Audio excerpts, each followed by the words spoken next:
I've seen it as a reel where all the ladies from one church went together to surprise their husbands and bought all of their husbands, and they all showed up at church, like 70 of the men with the identical shirts on. No. When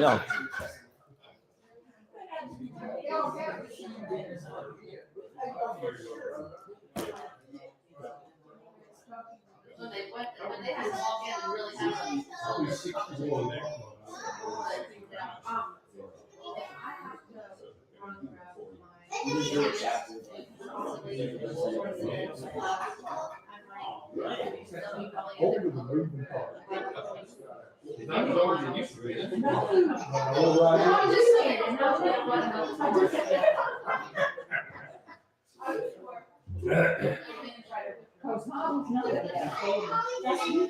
She looks good for 60.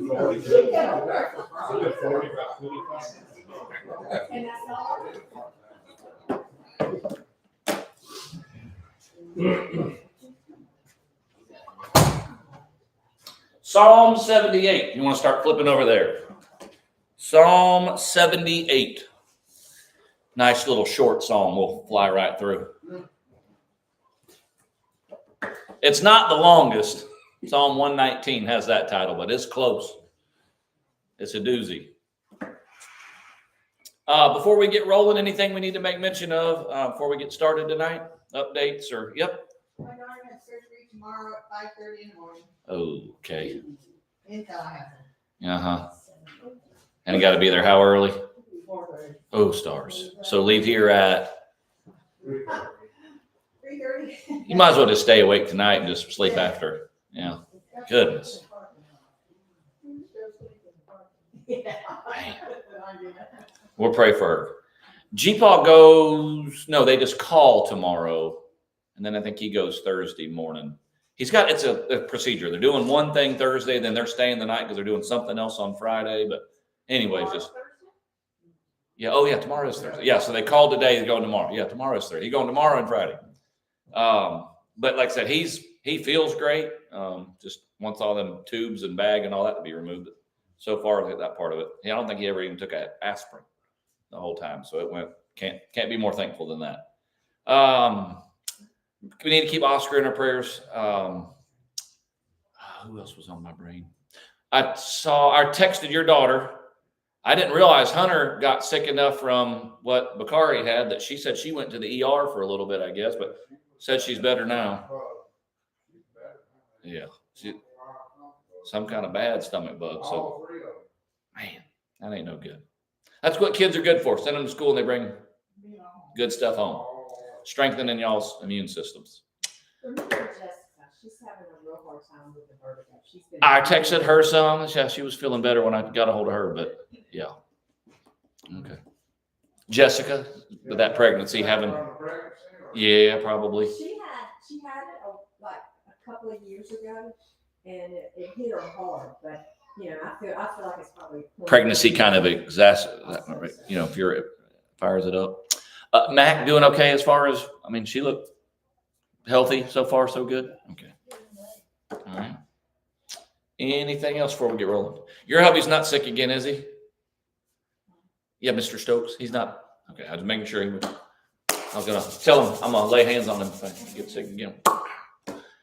Yep. Will not be coming at 9. Time change. Ann's in a similar boat. Ann Gray will come less with the time change and it being real dark to drive. It's just not. Yep. Well, if we need to, does she have a tablet or any kind of technology? Does she do technology very much? We could train her on an iPad. We can buy her an iPad and it wouldn't work. Smartphone? Does she have a smartphone? I could send the link directly to her. No, don't worry about it. Well, if I can, you holler. We get it set up on her TV. All right. Anything else before we get rolling? You want to kick us off? Dear Heavenly Father, we thank you, Father, for this day, and thank you for all of our many blessings. We thank you for this opportunity we have to assemble here to study thy word, Father. Father, help each one of us to be mindful of all of our many blessings. Take the word in today, that it will strengthen us, that we can resist all the temptations of this whole evil world, Father.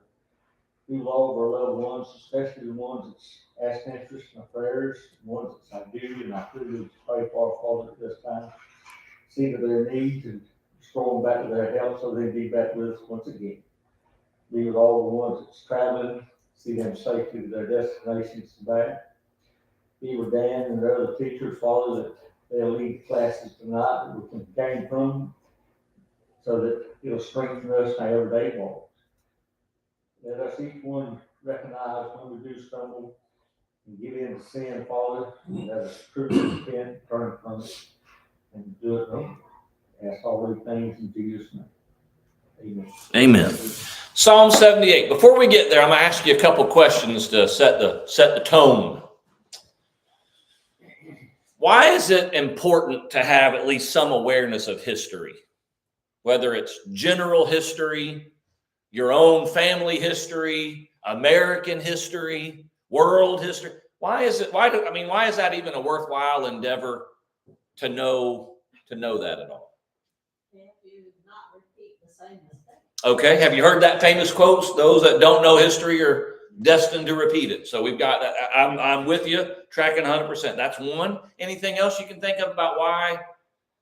Knowing where you come from or knowing about your past. Like I said, you could do family past, your country's past, the nation. Any other reasons why history would be important?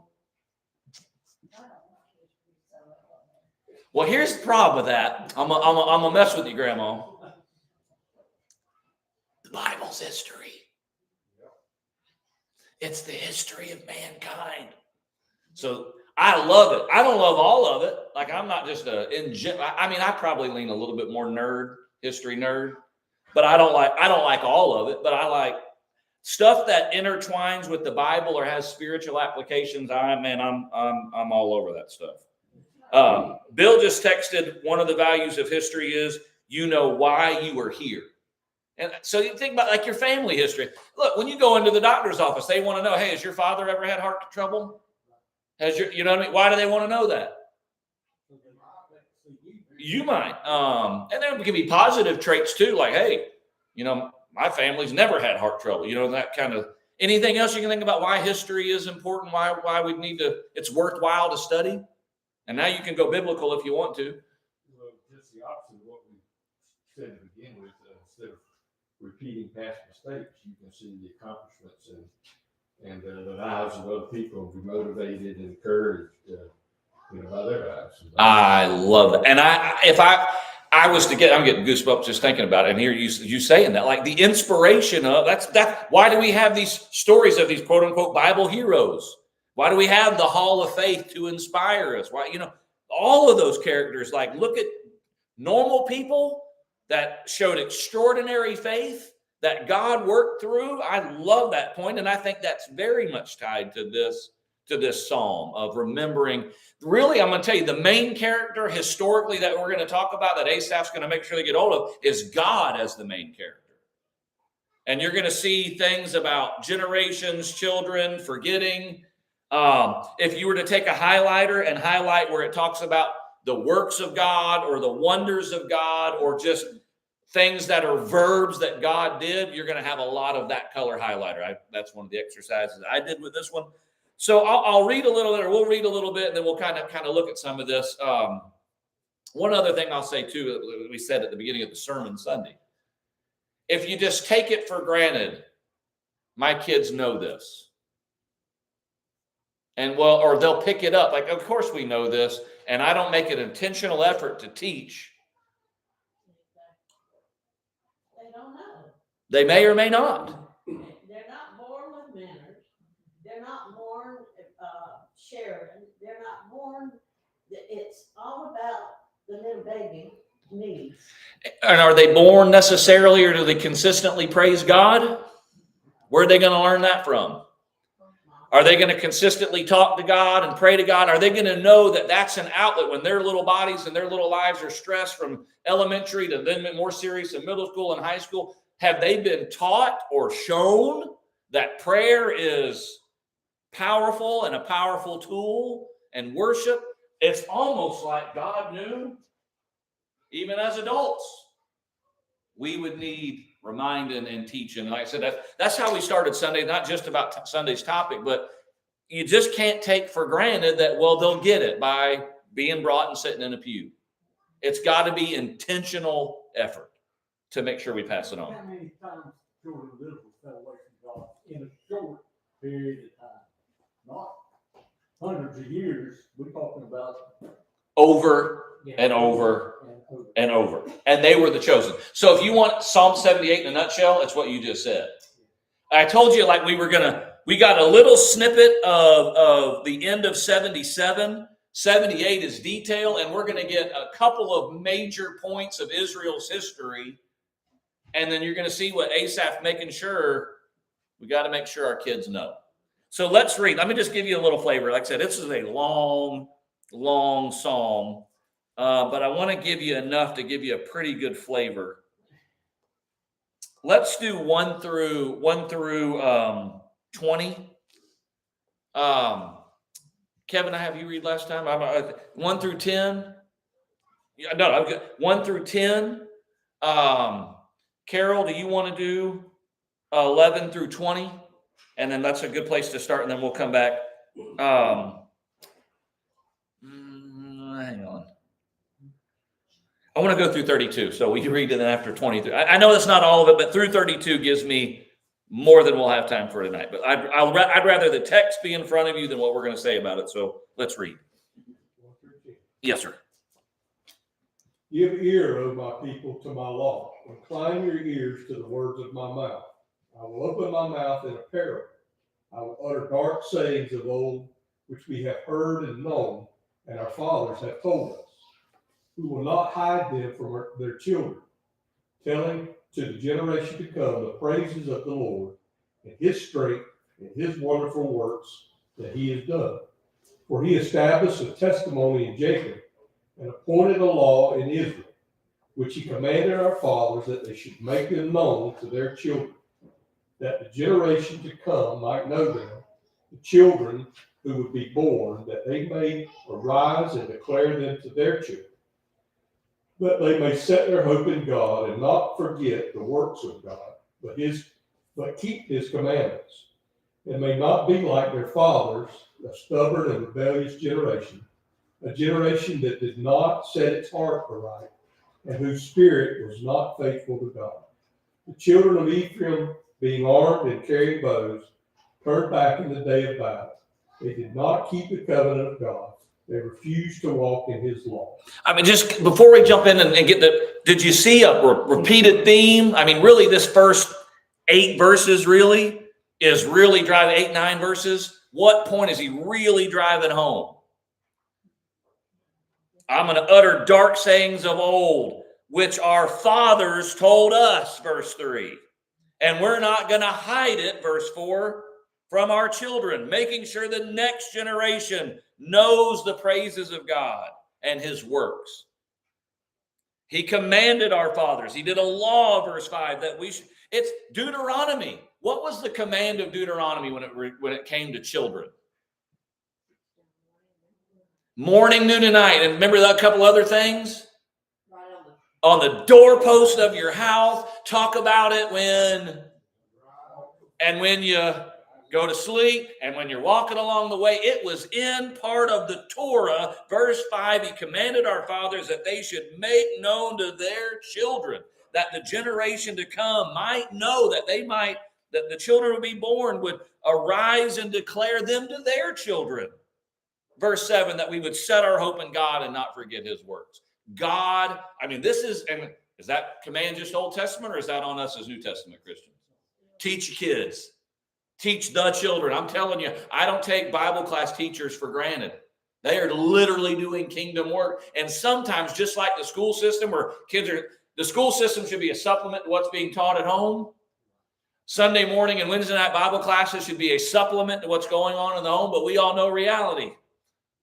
Sometimes that's the only Bible, or it's the main Bible that kids are, and hey, whatever, but you're literally doing kingdom work to be passing it on to the next generation. So we won't forget, because what happens if we forget verse 8? What do we become when we're not aware of who God is? Stubborn and rebellious, that doesn't set their heart right, whose spirits are not faithful. Remember verse 7, that they might set their hope in God. We're not just trying to pound into our kids law. There is a law of God. We're trying to give them hope in a bigger picture. But they don't do that, verse 10. They did not keep the covenant of God. They refused to walk in his law. 11 through 20. And forgot his works and his wonders that he had shown them. Marvelous things he did in the sight of their fathers in the land of Egypt, in the field of Zoan. He divided the sea and caused them to pass through, and made the waters stand up like a heap. In the daytime also he led them with cloud, and all the night with a light of fire. He split the rocks in the wilderness, and gave them drink in abundance like the depths. He also brought streams out of the rock, and caused waters to run down like rivers. But they sinned even more against him by rebelling against the Most High in the wilderness. And they tested God in their heart by asking for the food of their fancy. Yes, they spoke against God. They said, can God prepare a table in the wilderness? Behold, he struck the rock so that the waters gushed out and the streams overflowed. Can he give bread also? Can he provide meat for his people? Do you see any questioning of God's character with those last couple questions? Can God do this? All right, let's go ahead and finish through 32. When the Lord heard them, he was furious. His fire broke out against Jacob, and his wrath rose against Israel. For they did not believe in God or trust in his deliverance. Yet he gave a command to the skies above and opened the doors of the heavens. He rained down manna for the people to eat. He gave them the grain of heaven. Human beings ate the bread of angels. He sent them all the food they could eat. He let loose the east wind from the heavens, and by his power made the south wind blow. He rained meat down on them like dust, birds like sand on the seashore. He made them come down inside their camp, all around their tents. They ate till they were gorged. He had given them what they craved. But before they turned from what they craved, even while the food was still in their mouths, God's anger rose against them. He put to death the sturdiest among them and cut down the young men of Israel. In spite of all this, they kept on sinning. In spite of his wonders, they did not believe. All right. Let's look at some events. Verse 9, the Ephraim carrying bows and turning back on the day of battle. There's no one particular instance that I can find, and everybody I read basically says there's not one particular, but they quote Judges 1:29, that rather than driving out the inhabitants of the land, as God has said, they turned their back in the day of battle and allowed the Canaanites that dwelt in Gezer to live amongst them. So in other words, remember like when the first command is like, take the land, because contaminating influence, and they don't do it. They turn back in battle, and they think that might be a reference to that. Ephraim is a word that's used as kind of code language, that it could sometimes refers to the ruling class of Israel and Judah. Sometimes it does specifically refer to that actual tribe. But it says, whatever that verse 10, they didn't keep the covenant, refused to walk in his law, forgot his works, verse 11, his wonders that he had shown them, marvelous things he did in the sight of the fathers. If you were to guess 12 and 13, what's he talking about? And what specific part of the Exodus in 12 and 13? And what happens? All right, we don't get Red Sea. We just have dividing the sea and caused them to pass through, and then made the waters stand up like a heap, just piled them up. I don't know what, man, I just tell you. We say it all the time. We say it all the time, but I know the truth. I'm going to say it, but I already know the truth. Man, I'd love to have seen that. Right? I want to see that. And then where every one of us goes with, how could you see that and not believe in God and submit? When you got over on dry ground and the army was coming and and they had already, we didn't even talk about, we skipped to the end. We haven't even talked about all the plagues they witnessed. How could you ever doubt God? And how long does it take? Less than a month and a half. Less than a month and a half to see this. And oh, by the way, we're just going to throw in extra verse 14. He led them in by the day with a cloud, and at night, pillar of fire. He splits rocks open so that they can drink. And verse 17, they're so thankful they stay faithful. Sin more. They sinned even more, rebelling. And they do what in verse 18? Tempted. Some of your versions say tempted. Mine says they tested God in their heart. It's the garden. It's not good enough. Remember where we just were. You were slaves in Egypt. And don't forget what leads to all the Moses crisis, whatever. It goes from, hey, to make bricks. Well, there's getting to be too many of them. Let's take straw away. Let's up their quota. And it just got harder and harder and harsher and harsher. And the time of Joseph's forgotten. And that's kind of what causes Moses to take an Egyptian's life. You remember? One of his countrymen,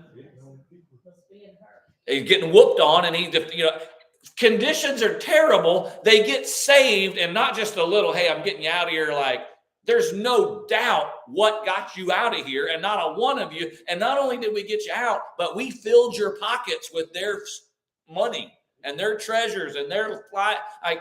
You are leaving abundantly wealthy, and you get out there, and water and manna, it's not good enough. Huh? They got paid to leave.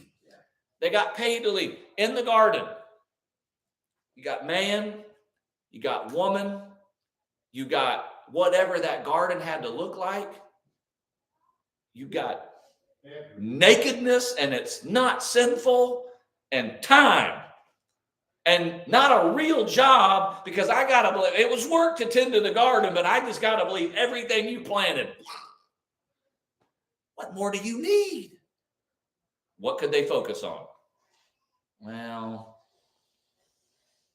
what about that tree? God just gets you out. Did you catch how it gets worded in 25? What did it say men ate in verse 25? Angel, I love that. I don't know if that's where Angel Food Cake gets its name from or not. I literally saw a picture today. I said it to my boss's kids, because we studied about angels and what they actually look like. And it said real angel food cake. And it was an angel food cake, but they put like little bubbly eyes, like all around it, like multiple wings. And it's spooky stuff. Anyway, they ate angels' food, and it wasn't enough. Mine says the bread of the mighty. The bread of the mighty. But where it gets into that is 17. They sinned even more. They tested God in their heart by asking for what in verse 18? Does it just say meat? Mine says food they crave. The New King James says the food of their fancy. Look, we're not eating sirloin around here. I need filet. They spoke against God, saying, can God prepare a table in the wilderness? What did he just do to get you out? Strikes a rock, water gushes out. I wonder if that is a backwards test about Moses. Because why does he strike the rock?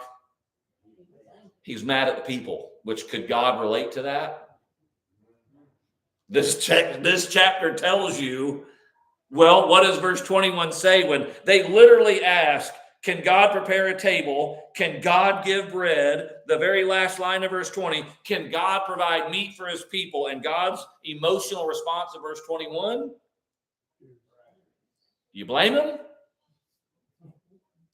You ever planned a vacation and you get your kids there, whether it's Disneyland or a cabin in the mountain somewhere, and you get an air of ingratitude when you get there?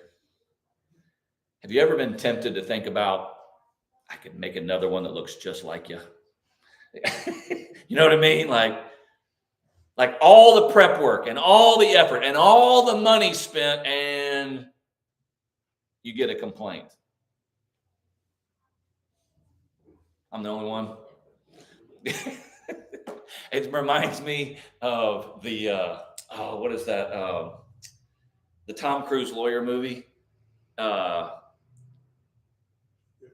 Few Good Men, where he goes talking about similar, where you go to sleep at night under the safety that I provide. I'd rather you just say thank you and go on your way. And you have the audacity to question or be ungrateful for the safety that I provide. Just say thank you and go on your way is how I feel. I sympathize with that man in that moment. So fire is kindled.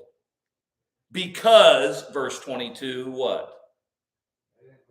They didn't believe in God and didn't trust in his salvation. And verse 23 says, yet, he's furious. He is furious with them, yet he commands the cloud above and open the doors of heaven. And he rains manna down on them to eat, and he gave them the bread of heaven. They ate angels' food, and he sent them food to the full. Causes an east wind to blow and rains meat down upon them, feathered fowl, and he let them fall in their midst. And they ate and they were filled, and he gave them what they asked for. Big softy. Mine says their own desire. He takes care of them. And yet, verse 32, it's not good enough. Oh, and the progress, when you read through that history, and remember, Asaph's trying to make sure our kids don't. One of the words I would insert over this whole chapter is ingratitude. Great month to be studying this chapter. In the list of sins in Romans chapter 1, and they were not thankful. Listed amongst the most heinous of sins, ingratitude. Look what it leads to. This is why Asaph says we got to make sure that they know these works of God. But that progress, as you read that history, they've just left Egypt. Their pockets are full. They're walking, but they see the army chasing them. And what confidence do they have? You remember what they say? You've led us out here to die in the wilderness. And God piles up the water. They cross on dry land, and he swallows them. We're thirsty. Water from a rock. We're hungry. Manna from heaven.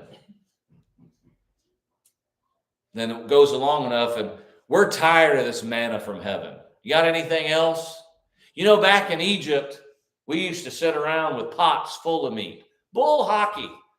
No, you didn't. You were slaves. You know what I mean? You ever like rose-tinted glasses of the past that's really not honest and true? But it's complaint after complaint after complaint. Therefore, verse 33, their days he consumed in futility and their years in fear. When he slew them, 34, then they sought him. And they returned and sought earnestly for God. Then they remembered that God was their rock and Most High God their Redeemer. Why do we need spankings, John Henry? I'm telling you. And so we, how you look at the Hebrews chapter 12, the discipline of the Lord. Because he hates us or because he loves us? The discipline is actually for our benefit. If it wakes you up, if it gets your attention to help you save yourself, those whom the Lord loves, he rebukes and chastens. And in the coaching world, if a coach actually values you and sees something in you, they're going to risk saying something and maybe even offending you a little bit to get you past your comfort zone, to get you to push a little harder. And one of the most satisfying thing is when the kid finally does it get any better than that? Oh. And like one of my favorite things, not to brag, but like, especially like younger kids, I've said it forever, especially when it comes to soccer. Some kids got offensive minds. Some kids got pure defensive minds, and you can try, and like amazing athletes on either side, and you put them the other one and they're a fish out of water. It's a very select few that can do both. But when you give a kid that's maybe a little bit overweight, maybe not most athletic, but you give him a task and he achieves it and you watch his confidence grow and he feels like I've contributed something, man, it's the most wonderful thing in the world. But you had to push him to get him to be able to experience that moment. All discipline is not joyful, but sorrowful. But those who have been trained by it, it yields the peaceful fruit of righteousness. Hebrews chapter 12. Sometimes it takes God slaying us to get us to return to him. I withheld rain, yet you've not returned to me. I sent locusts, Amos chapter 4, yet you've not returned to me. I sent famine. All of these were intended to wake you up and bring you back. So it works temporarily. Because Israel only had to be spanked once, and then they got their lesson. They learned their lesson, and they flew straight. You only ever had to spank your kids one time, right? You only ever had to say no about one particular issue one time, right? And she got it. Did you ever have to spank her more than once? Yeah, Mama. Right? It's not. Nevertheless, verse 36. Remember, they just said they remembered God was their rock and the Most High God, their Redeemer. Nevertheless, they flattered him with their mouth and they lied to him with their tongue. For their heart was not steadfast with him, nor were they faithful in his covenant. But he, being full of compassion, forgave their iniquity and did not destroy them. Yes, many a time he turned his anger away and did not stir up all his wrath, for he remembered that they were but flesh, a breath that passes away and does not come again. What do you get out of that section? What kind of God do you serve? Love you. Unconditional. Same as parenting. Everything can't be done. That's right. And you got to choose your battles, and that's what he's doing there. Man, it's fascinating to be on his level, but we get it. Parenting teaches you lessons that other things cannot. And you'll never love and be infuriated by a being and experience both of those sometimes at the same time that it doesn't make sense. And I've been told from watching y'all, I guess like somehow when you get to grandkids, all bets are off and it ain't nothing but indecency for grown folks. Y'all just lose your minds. But what does this say about your God? He loves them. He spanked them, but he spanked them to get them to return. And even though they tested him and tested him and tested him and lied and weren't faithful, he's full of compassion. He doesn't destroy him. He doesn't. Why do you think it says he didn't stir up all his wrath? How much wrath does he have to stir up to cause a mess? How many angels for 185,000 Assyrians? One. And I bet probably, you know what I mean? Like verse 39, he remembered that they are but a breath that passes away and does not come in. If you kill them, we don't come back without his help. So just seeing the patience of God, seeing the prodigal son's father in these chapters, or in these verses. Verse 40, how often they provoked him in the wilderness and grieved him in the desert. Does it shock you? Does it amaze you? Like the personality of God. God is capable of having grief. He loves us and we can hurt the Father. Have you ever thought about that? Does that make him less than? Does that make you think less of God, that he can be quote unquote lack of, I don't know how to define it other than, we were created in his image. We have emotions. We have a God that's capable of showing emotion. Does that make you think less of him or more of him? It does of me. It does me for sure. That we can grieve him. And we're told in the New Testament about not grieving the Holy Spirit who dwells amongst us.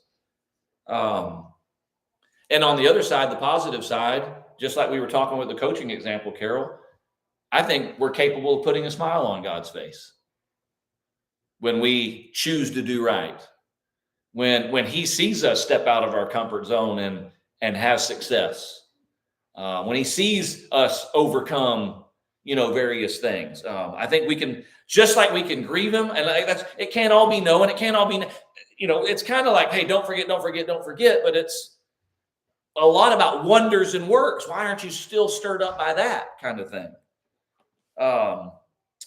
Yet verse 41, yes, again and again they tempted God. And I want to hear like Holly and Miss Yvonne, the last line of 41. Holly, do yours first. The last line Or just actually do the whole thing, yeah. Again and again they tested God's patience and provoked the Holy One of Israel. Provoked, okay. Again and again, they put God to the test. They vexed the Holy One of Israel. Vexed, provoked. Now listen to New King James, Kevin.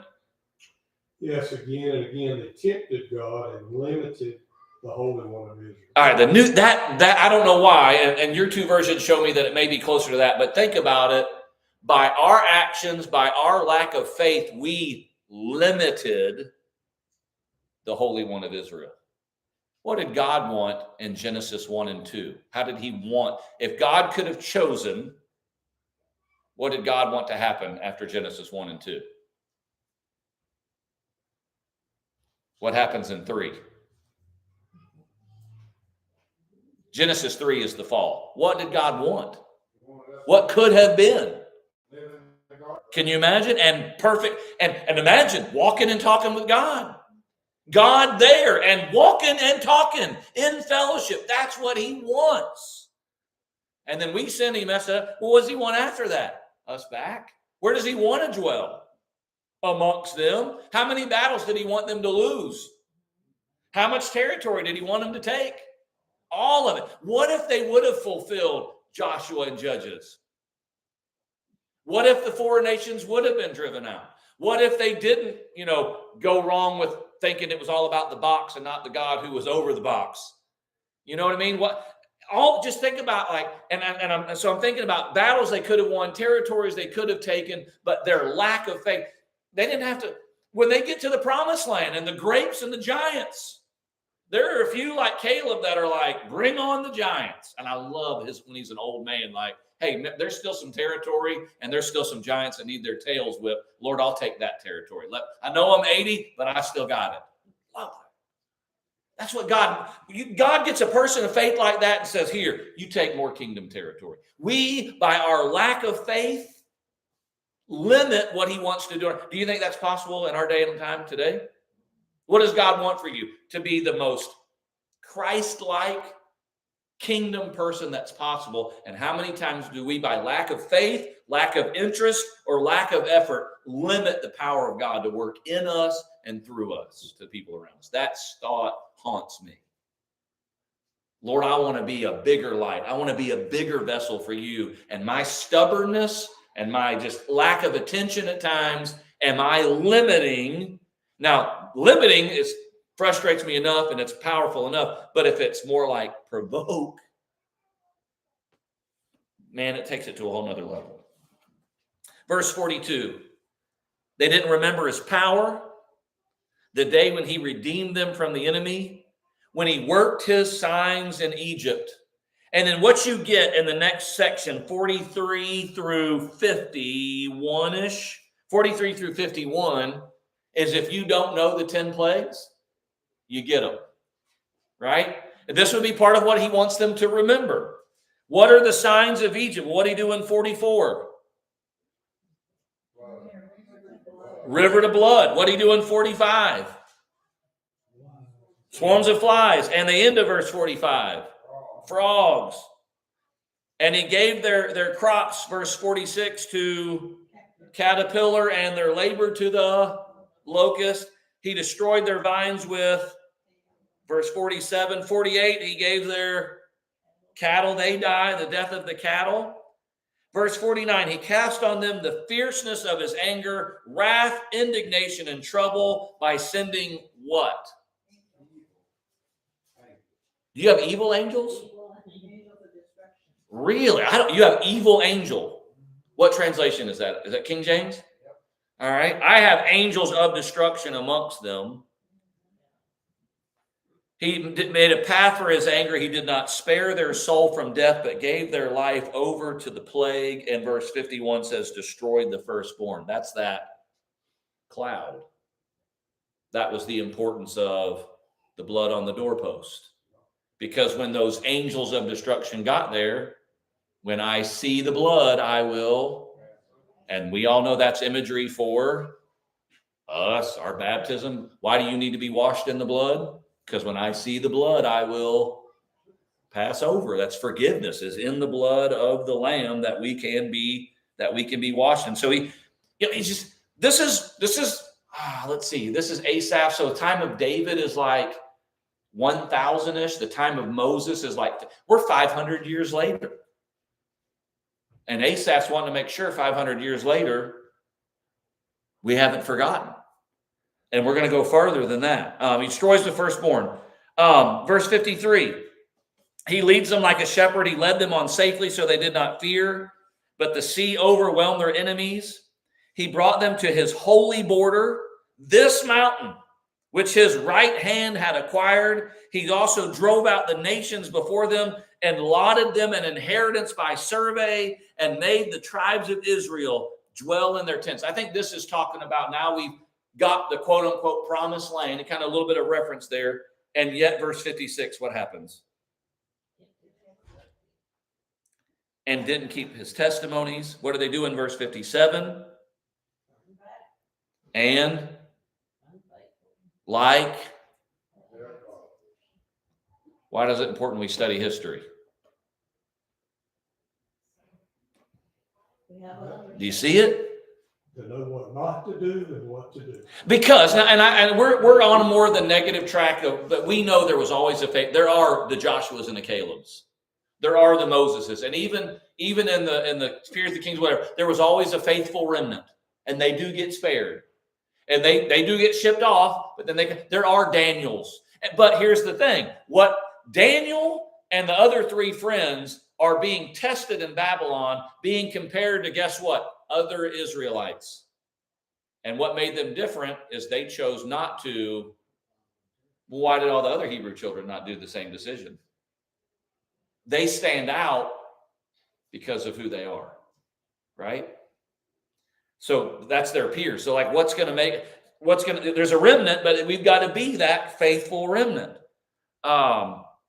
They turned aside like a deceitful bow. Verse 58, they provoked him to anger with and moved him to jealousy with what is a reference to the high places?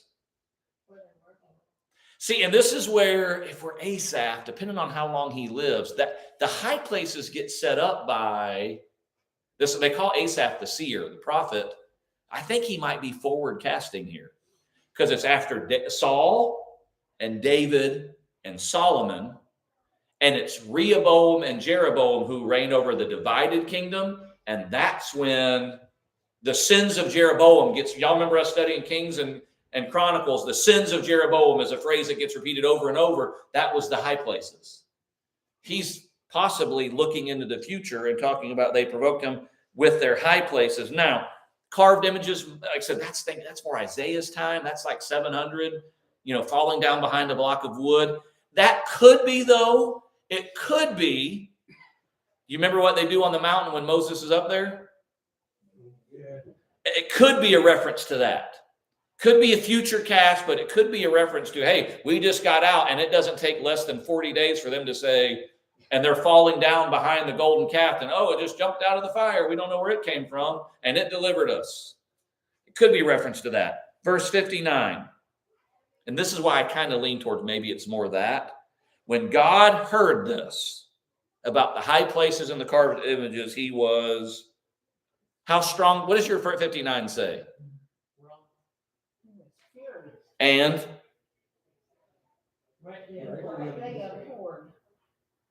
who? Okay. Do you have anything better than or other than greatly abhorred Israel? Completely rejected. Saying rejected. In fact, in the conversation that God has with Moses after the golden calf, what does he suggest? Moses, get out of the way. And I'll start all over with you. Now, is that God out of control with anger? Or absolutely we deserve that kind of... Here's the thing. If you think God's overreacting in anger, it's because you don't think sin is big enough. And the reason you don't think sin is big enough is because you don't truly understand who God is. The more rightly you appreciate the holiness and the highness and the creatorness of God, the more you appreciate when we shake our little fist at him. And they forget that. He greatly abhorred Israel, so he forsook the tabernacle in Shiloh, the tent he placed among men. Verse 61 is the last one we'll kind of cover tonight. It says, and he delivered his strength into captivity and his glory into the enemy's hand. What do you think? How would that be fulfilled? And do your translations actually change it to something other than his strength? So it actually tells you what it is. I love that it does that. Go ahead and read your version.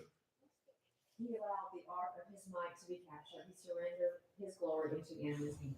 How significant is the Ark of the Covenant? What does it represent? This is where God sits. That mercy seat is what's on it. This is the dwelling place of God, and that gave him victory in the days of Joshua and Caleb and all of that and Moses. But because of their unfaithfulness, God allows his strength or his ark to be stolen to teach them a lesson. And they realize, you know how they lose it?